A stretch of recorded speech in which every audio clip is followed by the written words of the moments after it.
Hi, welcome back to Mabella's Football, and today we are doing a preview of a review of Chelsea versus Sheffield United, a game that was played today, and Chelsea have gotten a draw, and I know Chelsea fans are so frustrated. They thought that Manchester United game was supposed to give them some boost so they can be able to have a consistent result, trying to get and catch Manchester United, who at the beginning of the day they got a draw against Liverpool. Now, beside me, I'm with a Chelsea fan. Want to look at that game and want to know what happened after Chelsea led the bigger part of the game. Chelsea were ahead by a goal. What do you think? What happened that much? This is the same old Chelsea, man. We can't control the game, man. We can't defend set pieces, man. Yeah. Same old Chelsea, bro. Yeah. Silly mistakes. Yeah. Again, I don't know what the coach, the subs are not making sense. You see, so you don't know what to expect from Chelsea right now, man. Yes. You see, you concede a goal at the 95th minute, man. We can't manage the game, man. Very frustrating to watch, bro. You know, when I look at that match, we started very well. Created a lot of chances, especially the first half. In the first 25 minutes, I think Chelsea were on control. But it came at around 35 minutes towards 40 minutes.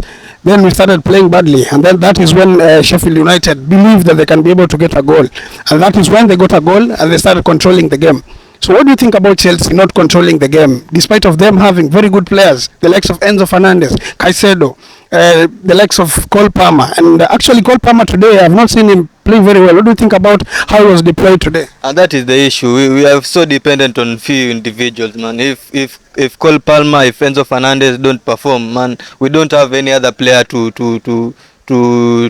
keep on that level, man. So if Cole Palmer is not performing, you cannot expect any good performance from any other player. You can see right now, Palmer was not at his best today, and no other player was able to stand up, man. So that is the problem with Chelsea. Inexperience. No other player can be able to perform at the same kind of level that Palmer can perform.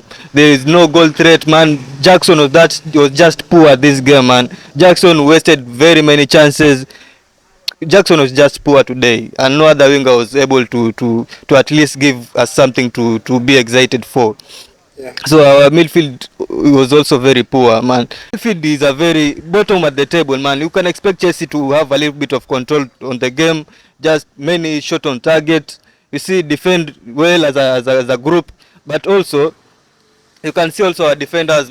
The defenders that started today were not. They've not been playing together for a very long time. I look at Thiago Silva. He just came in today.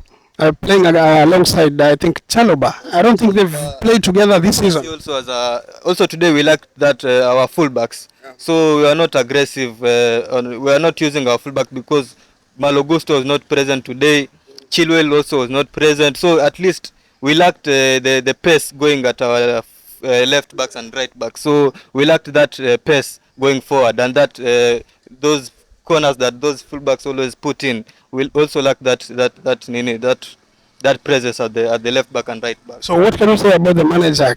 He keeps on changing a lot of things, especially now we saw him bring in Madueke. We say, of course, he scored a very important goal that was supposed to be a winner. At the end, we considered a goal. We got level. What do you think about him making a lot of chances, especially at the heart of the defense? Now bringing in Chalobah and Thiago Silva playing together. They haven't played together for, I think, the whole season. I've not seen them playing together. Yes, exactly, man. I think the coach is still trying to figure out his first team. 7 months in, I think 10 months. Yes, exactly, and that is a very stupid thing to do, man. At this level of at this time, second leg, at least we've played more than 20 games. At least he should have known his first 11 players, his best defenders, his best midfielders, his best attackers. He's still trying to experiment at this level, man. It's very frustrating to watch, bro. Very frustrating. Now, you see, something that is so surprising is that Chelsea have not lost a match. I think the last time they lost a match was against Wolves. Since then, they've not lost a match. But when you look at the table, we've not seen a positive change on the table because most of the games they played against Burnley, we expected them to get a win, but they didn't get a win. Against Manchester United, a game that was Chelsea were expected maybe to lose because of when you look at that game and how it was, you expect Chelsea to lose, but they went ahead and got a win, a late win.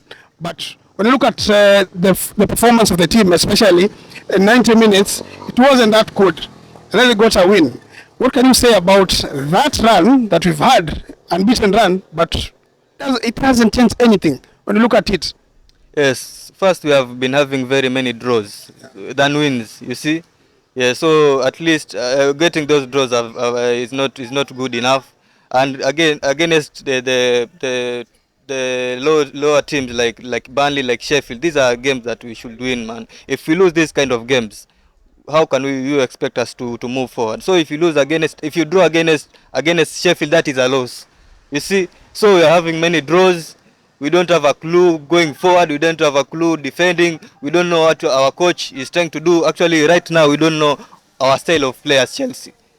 Yes, we don't know how Chelsea play, and we don't know what to expect in a Chelsea games. That is very frustrating. No, you see, when you look at Chelsea, I heard people say, I've been hearing people say that Chelsea have a problem in scoring goals. But I don't agree with that because the only games that we've not scored are very few. I think there are 4 games that we've not scored a goal this season. But the problem is how the team is built structurally and how they defend. Because most of the time, Chelsea score goals, but they don't defend. They don't stay in the game.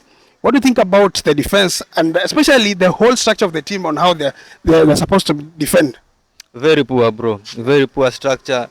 And then our defenders are very nervy. You see, they are most of them are very inexperienced.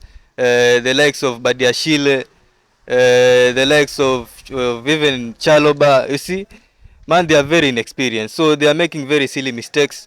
And you can see sometimes Chelsea have control of the game, but they lose concentration like in 15 minutes, maybe 10 minutes, and then the other team takes advantage of that situation and we concede goal. Like the 95th minute, man. We have had control almost all over the game. Yeah. Then you can't defend a single set piece, bro. A single, although that team is every day at the training ground, man. Yeah, exactly. The same mistakes over and over again. Man, what are you training for if you can't defend even a single set piece, man? Yeah?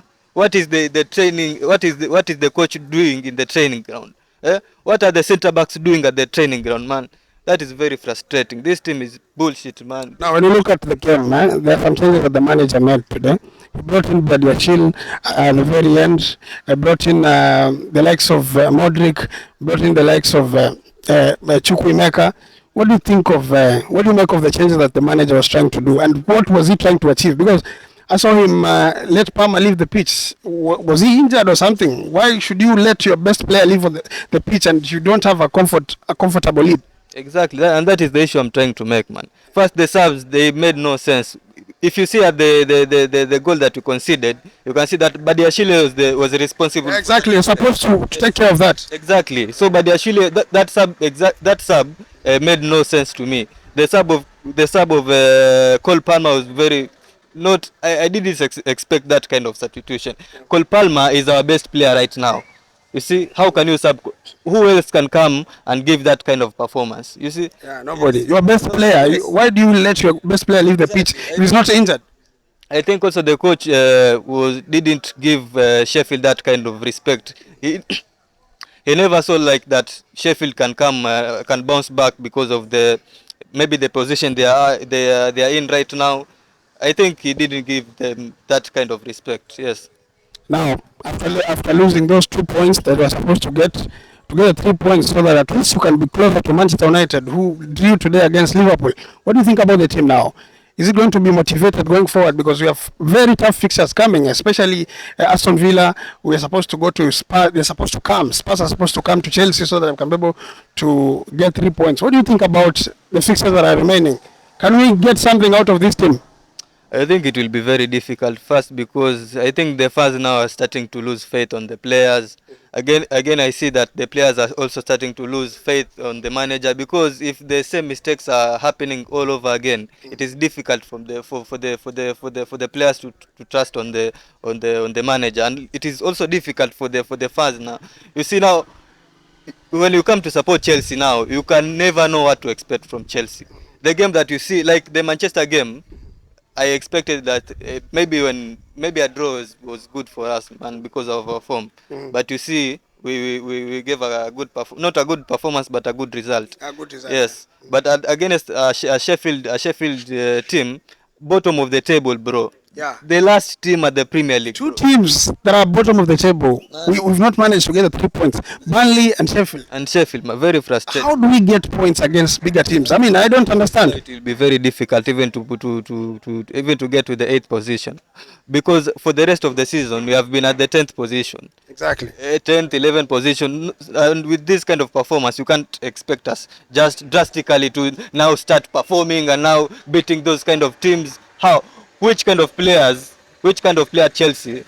Like, give me like three Chelsea players that can perform consistently, like 3 consecutive games. Attackers, just give me 3. I can't remember any because I only I fancy Palmer. Palmer is the only person that maybe you can. Yeah, exactly. And how long can we depend on Palmer? He's still very young. Yes, He's learning on the game. And then let's say he just get an injury now. Yes. See, Chelsea is finished. He's very finished. So we are just one injury away from maybe even finishing at the 15th position, because he's given like 70 to 80% of the goals and assists for Chelsea. Exactly. No other striker or winger steps up. Yeah. So we are only like maybe I can say three players away from maybe finishing at the 5th. So I think it's now time to just, man, I'm very frustrated, man. I don't know even what to say. I know you're frustrated. Can you give us some hope, Chelsea fans? Do you have anything that you can give us so that we can be able to lean on at least towards the end of the season? What do you think about us playing against Manchester City in an FA Cup at Wembley? Can we do something against a bigger team? Because we've seen this season Chelsea are playing very well against bigger team.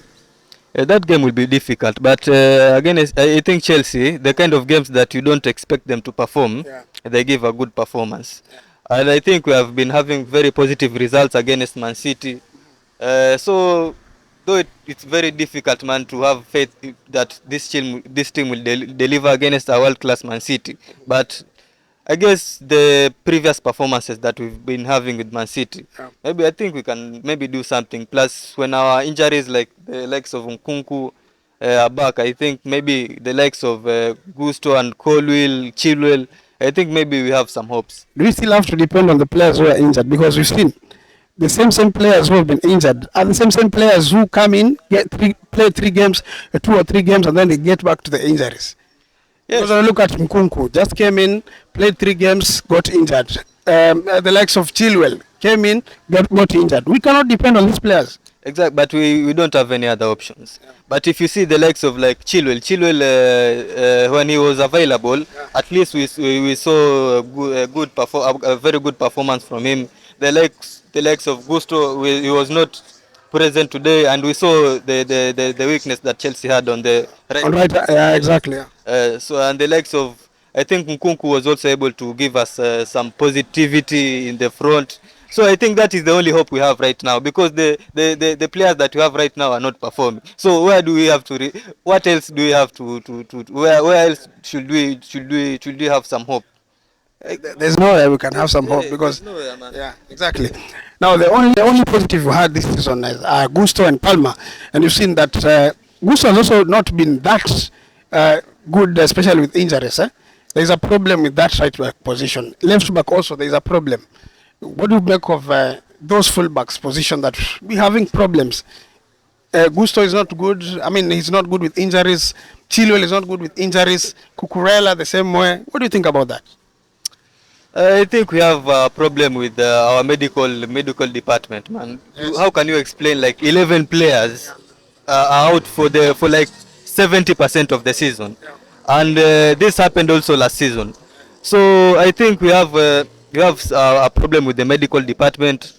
Maybe the players are working very hard on the training. I can't understand because I'm not at the training ground, but there must be an issue. You can't explain like 11 players, bro.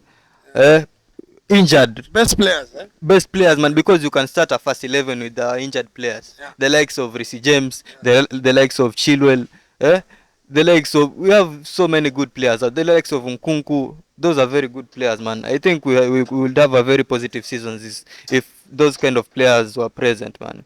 So it's very frustrating. With the rate of how Chelsea are playing, where do you expect them to finish the end of the season? As we finish, Man, with this today's performance, man, maybe our best, maybe 10th position, man. 10th position. Yeah, I think this is because for like 70% of the season, this is our position, bro. We have not even eighth. We have not reached eighth. So I think 10th position will be maybe not bad for us because of this kind of performance. Okay, thank you so much. Thank you so much for being with me. I thank you that you've come. We've done a review of that game. Let's meet again as we'll be doing a review of Manchester United versus Liverpool today, a game that ended 2-2. A draw that not so many people expected because they thought that Liverpool, they're going for the league, but they were stumbled. I mean, they stumbled at some mistake that were done today at the defense with a young defender. We'll talk about that in the next episode. Thank you so much.